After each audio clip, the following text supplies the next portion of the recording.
It's 1900 hours GMT. This is News 360 live from the News Hub at Adesanwe in Accra. My name is Solace Rose Quarty. And my name is Alfred Okanse. Coming up in the bulletin tonight. News 360 Headlines is brought to you by Deluxipate. Police Criminal Investigations Department begins interviewing GFA President Kwesi Nyantakyi after he returned home today. Meanwhile, Second Deputy Speaker of Parliament questions President's prior access to Anas's latest investigative piece.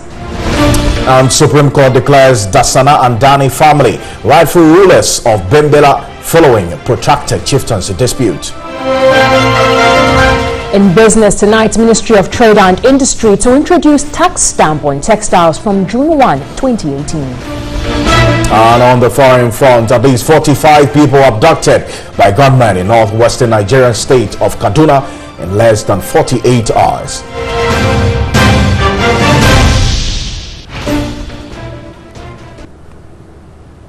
Remember, we're live on DSTV channel 279, also streaming all across the world on 3news.com. So our first story this evening, Second Deputy Speaker of Parliament, Alban Kingsford Sumani Bagman, is questioning why his investigative journalist, Anas Aremia Anas, allowed President Akufo-Addo to see excerpts of his latest undercover piece titled Number 12 ahead of the official publicized date. On Tuesday, President Akufo-Addo lodged a complaint at the police CID to arrest the GFA president for defrauding by false pretense. We indulge so much in the court of public opinion than in the court of jurisprudence. Or who are those behind it? You know? And corruption is both against the giver and the receiver. And so if there are allegations made by somebody against the president, and I'm told the vice president, it's important for it to come out for all of us to see and to decide how this thing should be handled. Should they all be investigated? Okay? Or one group of people should be investigated? Who are those involved? Is it just the president? Is it just the vice? Is it just Nyantakyi? There are so many questions without answers. You can watch the full interview with Alban Bagman on New Day on Monday, the 28th of May. You can also get details of the interview on 3news.com. Well, let's stay on issues regarding the expose as a former commissioner of the Commission for Human Rights and Administrative Justice, Emil Short, says President Akufo-Addo may have directed the arrest of GFA President Kwesi Nyantakyi in the latest corruption expose because his name was mentioned. Anti-corruption campaigners at a media encounter on Wednesday further lauded the latest corruption expose involving the GFA President Kwesi Nyantakyi.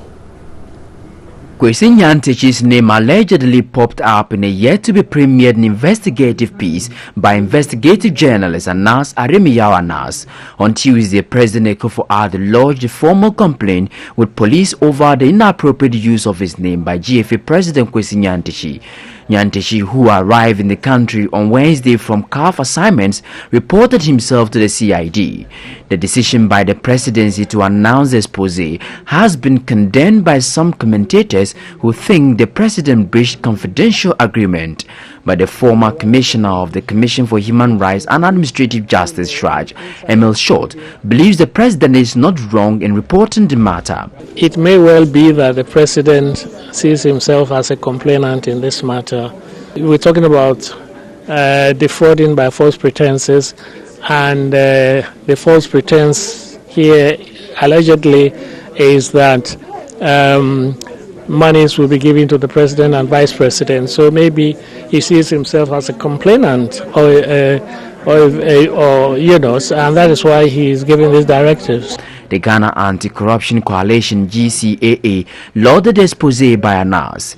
Executive Director of GCAA, Beauty Nati, however, questioned Anas's method. even though in terms of the approach he uses, is not the very normal way of doing investigative journalism, but the issues he's dealing with are very complex. And I use this opportunity to commend him for this current expose that we are looking forward to see. And we also want not just exposing corruption, but any actor who is there should be punished. The Forum on the Media and Corruption was organized by the Media Foundation for West Africa, and the DW Academy called for more investigative journalists to be able to fight corruption in Ghana.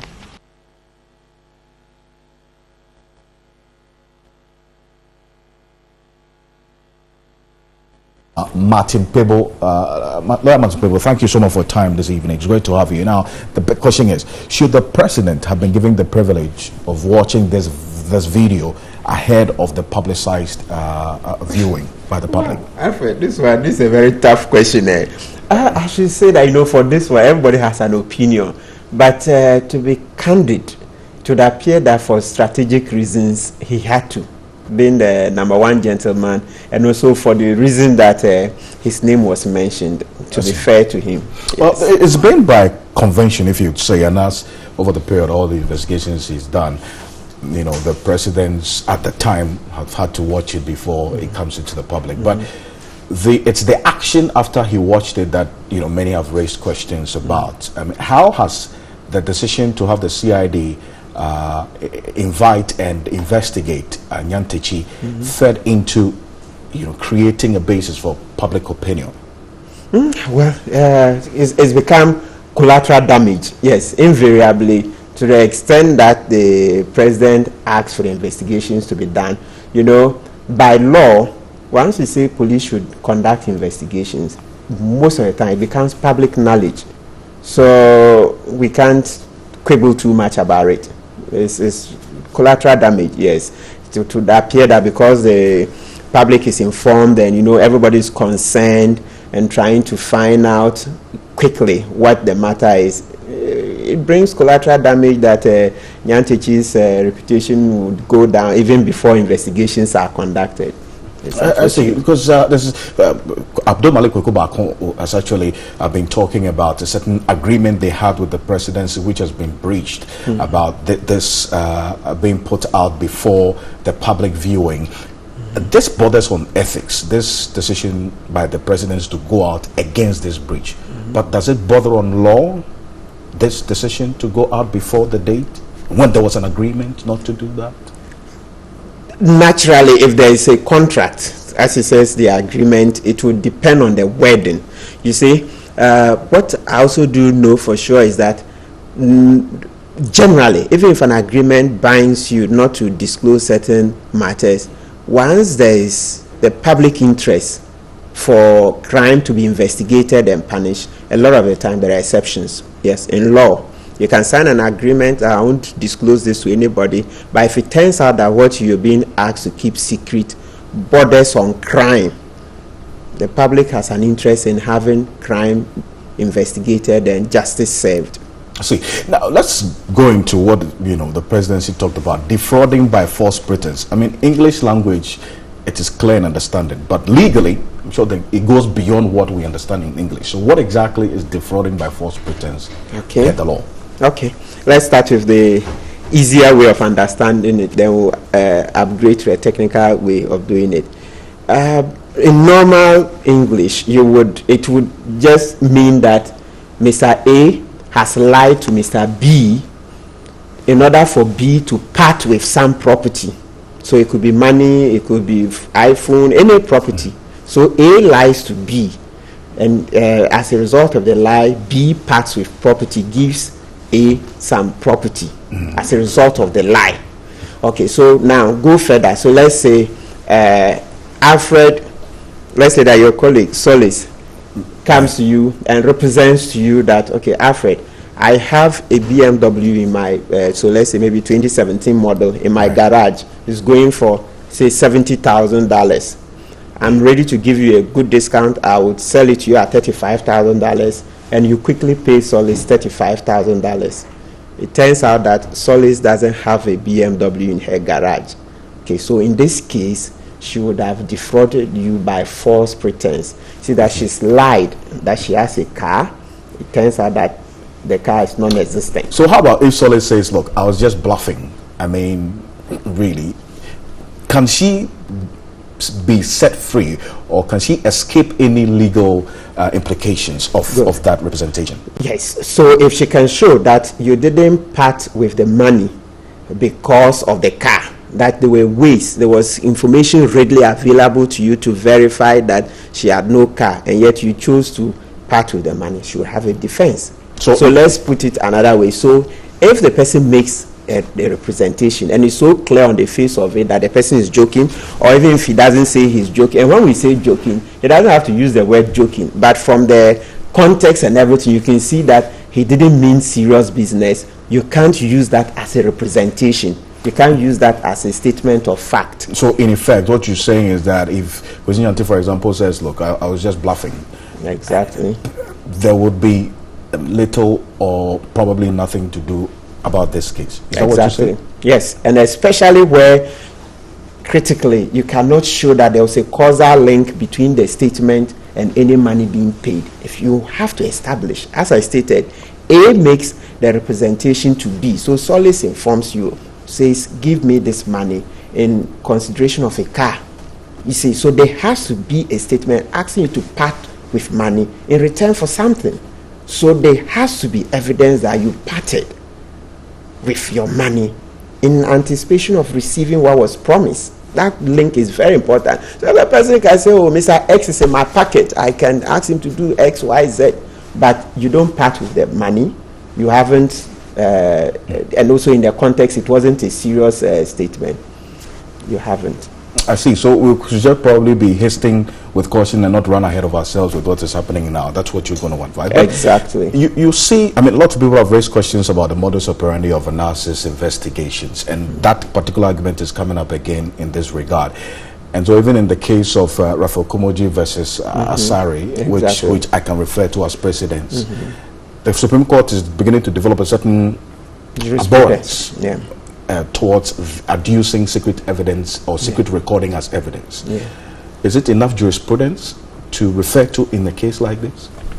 Not yet. You see, when you say enough, certainly it helps. It will illuminate this case, but we cannot use those decisions to say that, oh, they are sufficient to to analyze this case to the end.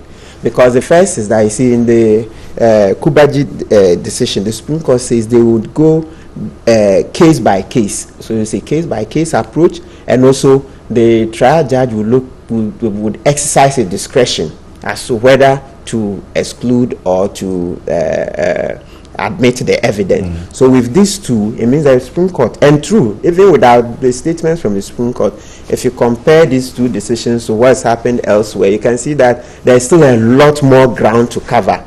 Okay, but it's also instructive to know that from the decisions, those decisions did not cover situations where somebody has seen a crime being committed. You see, if you think in your estimation that you've seen a crime being committed and you secretly film, once you see with your eyes that this is a crime and you didn't entrap the person, you didn't cause the person to do it, that one, it would be admissible.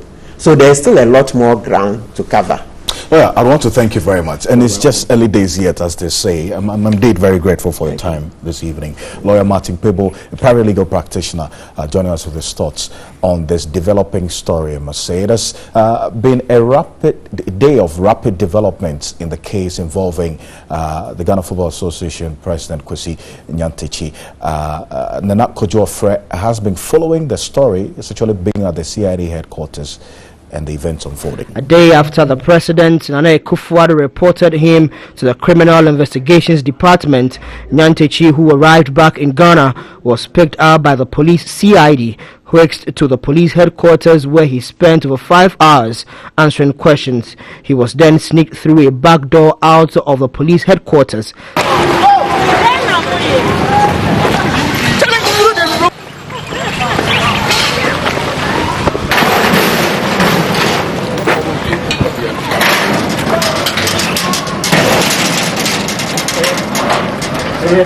Several reports say he was whisked away to his house in East Legon for a search. There was no word from the police, Nyantakyi himself, or his legal team, to the bewilderment of the media who had gathered there. Nyantakyi also had considerable support with a few officials around the CID headquarters throughout as he was questioned. The police say in a statement that they are investigating Ghana Football Association President Kwesi Nyantakyi for alleged offences including corruption. A statement from the police said the investigation has been triggered by a complaint from the President of Ghana, Nana Akufo-Addo, that Nyantakyi, who is also a FIFA Council member and Vice President of the Confederation of African Football, has used his name and office fraudulently.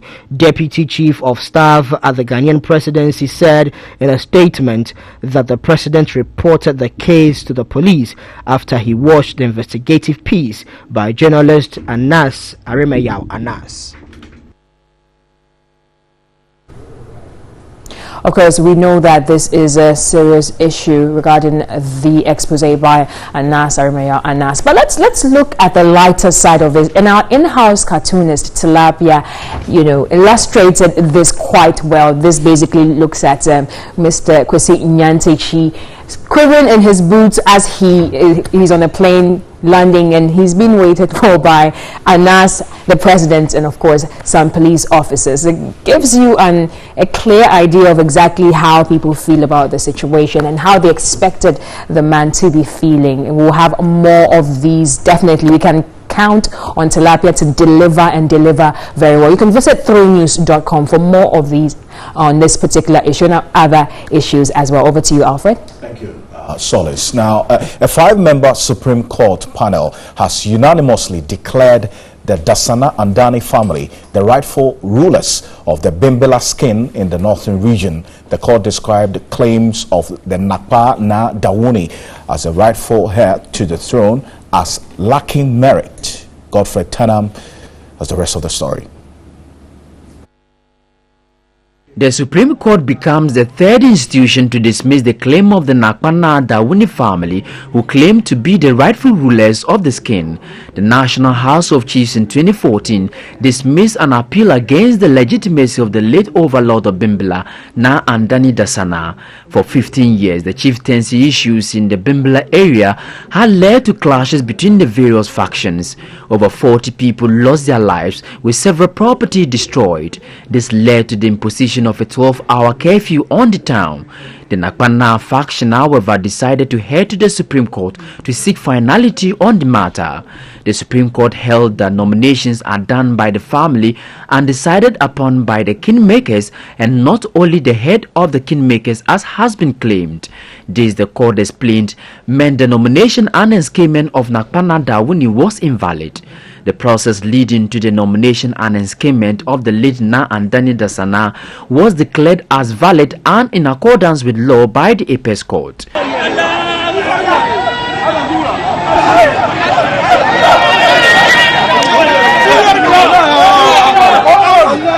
The spokesperson for the Bimbilla regent, Osman Tahiru Kika, said this is an opportunity for the two factions.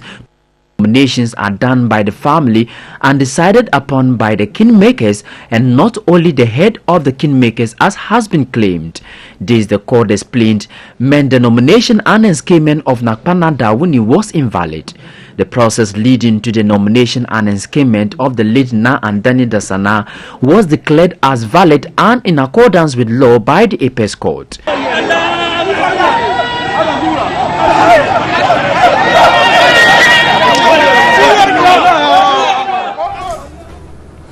Now, some residents of Bimbilla in the Nanumba North Municipality of the Northern Region have welcomed the Supreme Court's ruling that declared the Dasana Andani family as the rightful heirs to the Bimbilla skin in the Northern Region. The court's ruling is the fourth ruling in the litigation, which began from the Northern Regional House of Chiefs through to the National House of Chiefs and then Tamale High Court. Ahead of the decision, there was heightened security due to security concerns, and the unanimous decision by the court is expected to end a protracted chieftaincy dispute between the Dasana and Nakpa factions. Meanwhile, the regent of Bimbila, Nyalimbogu Na Andani Dasana, in the statement has urged feuding factions to work collectively to build Nanum together. And in our MTN video report this evening, as we encourage lots of you to be citizen journalists, our citizen journalist Ba Pipra is reporting on an abandoned police station which was started by the chief of Asamanman in the Etiwa West in the eastern region, and calls on government for support.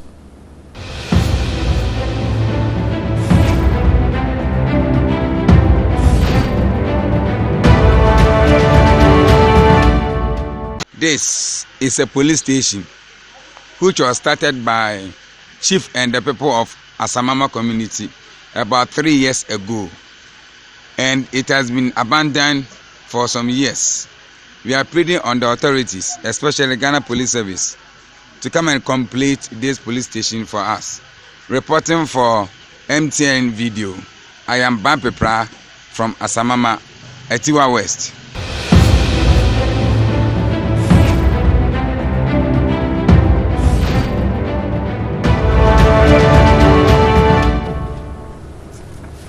We encourage you to also send your MTN video report to 055-1433-044, 055-1433-044. You're still watching News 360. We're right back with some business news. Don't go away. Welcome back to News 360. It's now time for some business news, and we start off from the textile industry, where the Ministry of Trade and Industry will, as from June 1st this year, introduce the affixing of tax stamps on textiles, as well as implementing restrictions on the importation of textiles into the country from September 1 this year. Agreements on these and other measures were reached with textile workers unions and their mother union, the Industrial and Commercial Workers Union, at a meeting on the ways of sustaining the textile industry. The textile industry used to be a vibrant sector of Ghana's economy, contributing significantly to socio-economic development. The industry, which had so much potential, was pushed to its knees as high cost of production and the influx of cheaper and pirated textiles from China affected it.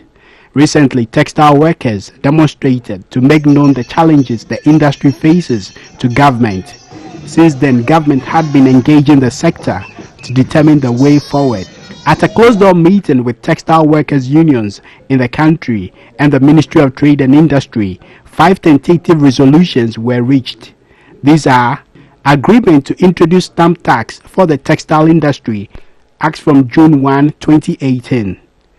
Implementation of import restrictions of foreign textiles into the country from September 1, 2018, to allow the task force, which only operates at the entry point of the country, to now begin to operate within the markets and the retail sectors around the country. Local manufacturers to increase the efficiency of their operations to meet demand. Encourage foreign producers to come and set up their factories here in the country. From 1st September, any goods found on the markets, textile prints found on the markets, will then have to have tax stamps. In addition, it ought to have come through the import restricted channel that is going to be introduced. And this import restriction is going to be managed by government and then the industry players themselves. The Minister of Trade and Industry said a 3-month transition will enable illegal importers to desist from operations and to clear the market of their pirated textiles. By extension, this means that any textile print found anywhere in this country other than this authorized channel automatically is deemed to be contraband and it is going to be seized. The General Secretary of the Industrial and Commercial Workers Union, Solomon Kotei, said he believes these measures will be the turning point for the textile industry. With these steps that government have taken, we believe we are going to see greener pastures again in these companies. Not only GTP, but we see that also for Voltastar, a company that rely heavily on GTP. The survival of GTP will give them a lot of hope also to look into the future. The year-on-year inflation from the Producer Price Index (PPI) for all industry rose to 6.4% in April 2018. The monthly change rate was 0.9%. Acting government statistician Banwadie has announced the mining and quarrying subsector recorded the highest year-on-year producer price inflation rate of 10.3%, followed by the manufacturing subsector with 7.2%. The year-on-year inflation rate from the producer's perspective for all industry was 6.4% in April 2018. This rate is 2.7 percentage points higher than the rate recorded in March 2018. The monthly change rate for April 2018 was 0.9%. The mining and quarrying subsector recorded the highest year-on-year producer inflation rate of 10.3%, followed by manufacturing subsector with a rate of 7.2%. The utility subsector recorded the lowest year-on-year producer inflation of negative 0.3%. With respect to the monthly changes, manufacturing recorded the highest inflation rate of 1.2%, followed by mining and quarrying subsector with 0.7%. The utility subsector recorded no change. Now, the first quarter quality of service monitoring conducted by the National Communications Authority, the NCA, has revealed that Telkom's company, Glo, covers only a third of the total number of districts it is to cover in terms of its 3G coverage obligations. The company is therefore expected to improve upon its operations in order to satisfy consumers and meet regulatory standards. There's more in the following report. The survey covered 120 district capitals for 5 regions, namely Ashanti, Eastern, Greater Accra, Northern and Western regions. It looked at indicators comprising coverage obligations, voice quality and data quality as stated in the mobile network operator's license conditions and with specific key performance indicators. The survey revealed that Glo currently serves 40 out of the 120 districts expected to cover.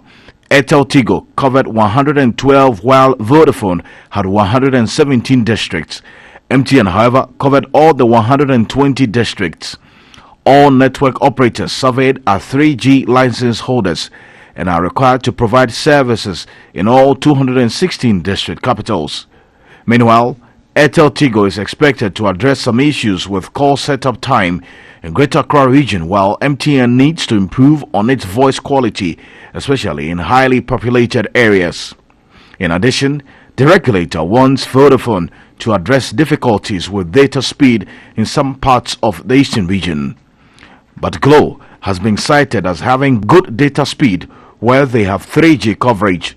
On challenges facing the industry, Airtel Tigo and MTN mentioned the impact of fiber cuts, which they want addressed. For more business and other news updates, do visit our website www.3news.com. That's how we wrap up the segment. Over to you, Alfred, for more news updates. Thank you, Solis. Now, the Catholic University College, Ghana, has established a 1.2 million cedi endowment fund to expand the facility and acquire a presidential charter. The Vice Chancellor of the University College, Professor Daniel Kwabena Obeng Ofori, made this known at the fundraising ceremony here in Accra. The Catholic University College, established by the Catholic Church, was accredited in December 2002. It was, however, formally inaugurated in November the following year. The university, since its inception, is without an endowment fund, a situation the Vice-Chancellor, Professor Daniels Kwabena Obing Ofori, describes as troubling. It is against norms and convention by various national councils for tertiary education to run a tertiary education solely with student tuition fees. It doesn't happen anywhere in the world. CUCG is preparing very soon to finally put on its application for a presidential charter to become an autonomous university to issue its own certificates. Among the plans towards the disbursement of the fund, the Church Council and faculty intended to expand the university. The new facility is expected to be environmentally friendly, with cutting-edge ICT infrastructure. Executive Secretary of the National Catholic Secretariat, Stephen Opong, noted the underlying objective of the fund is to enable the university issue its own certificates. We are not fully independent. To be able to strike out as boldly as we wish to do, we have to be fully independent. To be fully independent, we need a presidential charter. And with a presidential charter, before you are given a presidential charter, you must have an endowment fund. The University College, which offers more than 25 academic programs, is affiliated with the University of Ghana and the University of Cape Coast. All donations are to be made to the CUCG Endowment Fund through the GCB Bank, with account name National Catholic Secretariat, CUCG, and account number 1261130002120. Now, the Executive Secretary of the National Identification Authority, the NIA, Professor Ken Atefua, has revealed that the entire registration exercise for the Ghana card will cost $1.22 billion. This, he said, will be financed through public-private partnership, with a private entity providing $678 million and Government of Ghana expected to provide $531 million to fund the project over a 15-year period. One of the major challenges in the initial instance was funding. Yes. Do we have money to fund this particular thing? That is not how it works. I cannot tell you how much we have, because when you need money, the money is made available to you. We are doing nationwide rollout, but region to region. We will do the registration of the Ghanaians in the diaspora 6 months after we've started. Government will make money available as and when it is required. Government cannot, for example, this whole project is being pursued through a public-private partnership framework. I think I mentioned it earlier. Yes. It is a 15-year project. It's over a 15-year period. We are registering in 1 year. We're going to be at every birthing center, every chip compound, register Ghanaians from age 0 to infinity. But it's one thing that is a reality. So how much do you have now to start with? I indicated to you that this is being pursued through a PPP framework. Okay. It means that the private partner is also coming up with some of the funding.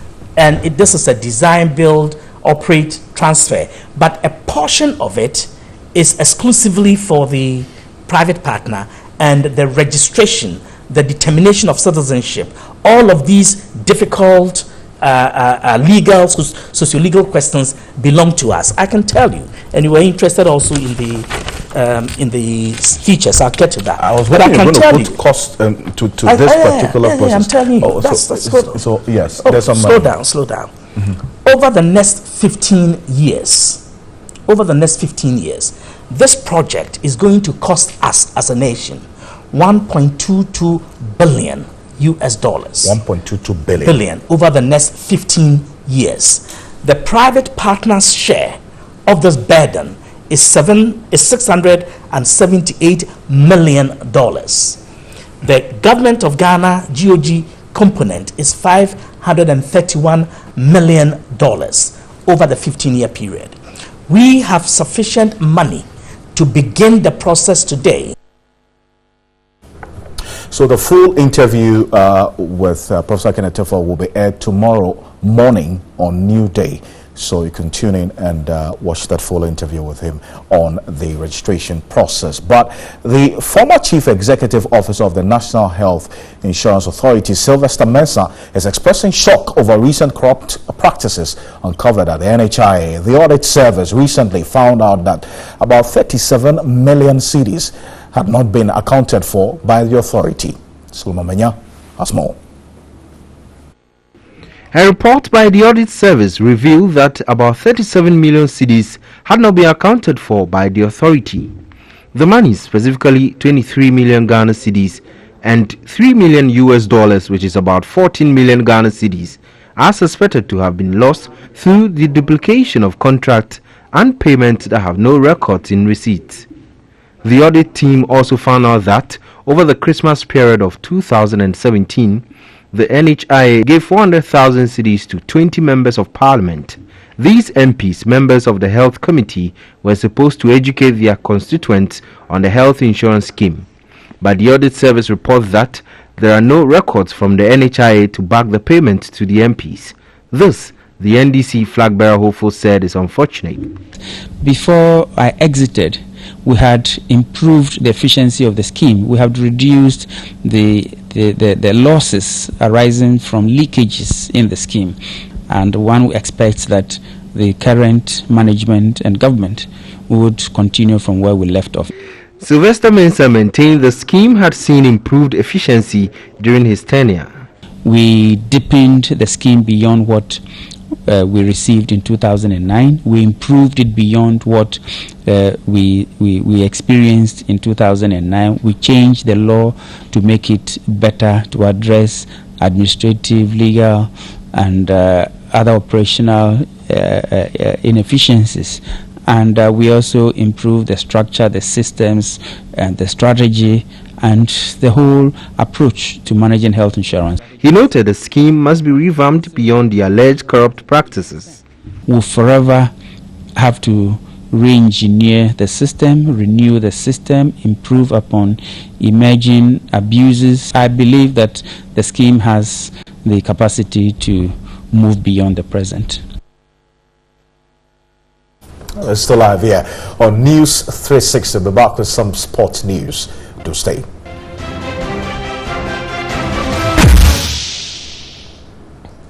Now, in entertainment this evening, have you imagined how controversial sports journalist Country Mansongo reacted when he got wind of Kwesi Nyantechi's predicament? Well, comedian DKB in the latest video imitates how famous personalities Country Mansongo and Shatawale are likely to react.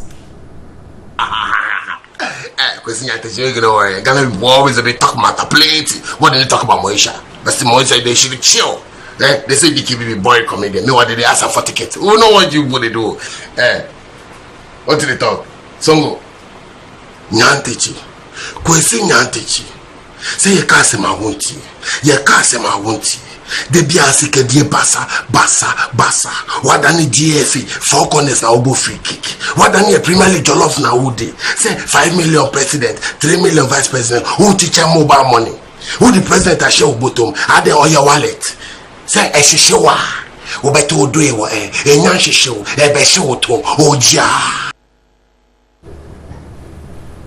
Well, so just say that these remain DKB's views on what all of this is about. But outspoken musician and comedian Kwame A+ holds a totally different view on the arrest of GFA President Kwesi Nyantechi. The Ajigong composer thinks the embattled GFA President is being unfairly sacrificed to cover up corruption at the presidency.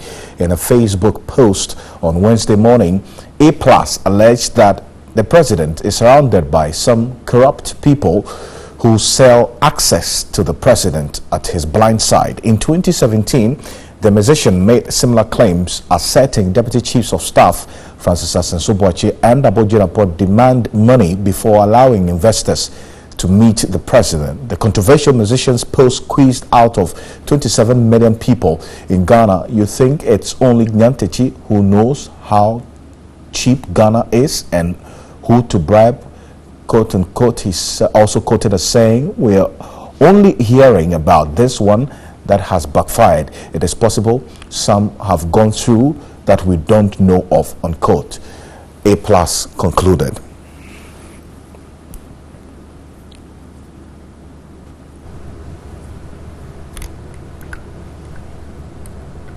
And now for some international news.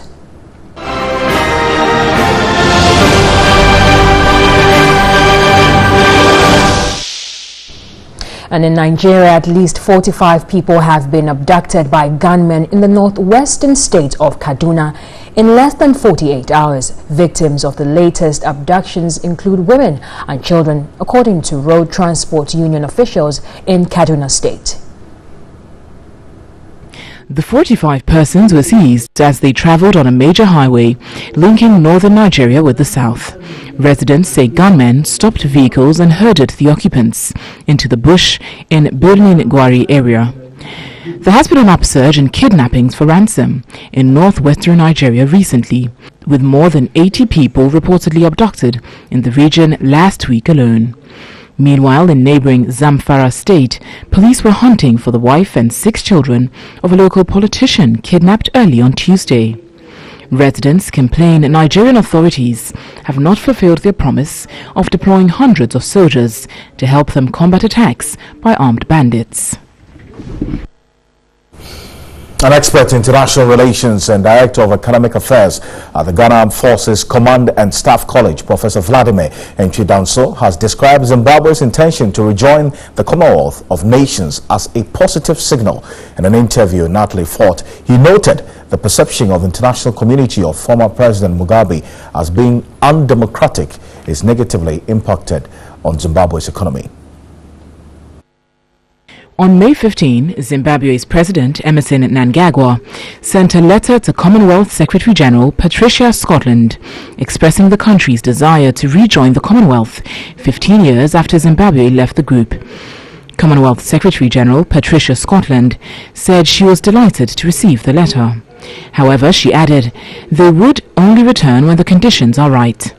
President Mnangagwa, who came into power in November after longtime leader Robert Mugabe was ousted, has said repeatedly he wants to rebuild international ties. International relations experts and director of academic affairs of the Ghana Armed Forces Command and Staff College, Professor Vladimir Enchidanso, is confident the new foreign policy approach under President Mnangagwa will be beneficial to Zimbabwe economically. Since the change, you would see that the new president is making efforts to at least endear himself and the country to not just to the Commonwealth but to the entire Committee of Nations. And therefore, definitely, the country would have to behave in a way that all the organizations it belongs to would accept them. The perception that Mugabe is not democratic and that sort of thing has cost the country a lot. In September 2016, Zimbabwe's finance minister identified low levels of production and the attendant trade gap, insignificant foreign direct investment, and lack of access to international finance due to huge arrears as significant causes for the deterioration of the economy. Professor Vladimir Enchidanso further noted the steps by President Mnangagwa are in order to rebuild the economy. Elsewhere, you would see a kind of vengeance politics, trying to denigrate the old order and trying to shore up one's image. He hasn't done that. What he has done is to keep Mugabe as a hero of the state, and that some missteps happened. Let's continue from here. He was close to Mugabe. He's seen that there was need for change. He's leading that change. How it pans out is what we all need to bless and believe that it goes well. Zimbabwe withdrew from the 53-strong Commonwealth in 2003, having initially joined in 1980 after its membership was suspended amid reports of election rigging. On that note, I want to say thank you very much for spending your 60 minutes with us here on News 360. On behalf of the rest of the team, we say thank you. My name is Alfred Akansi. And I'm Solis Rose Forte. Enjoy the rest of your evening.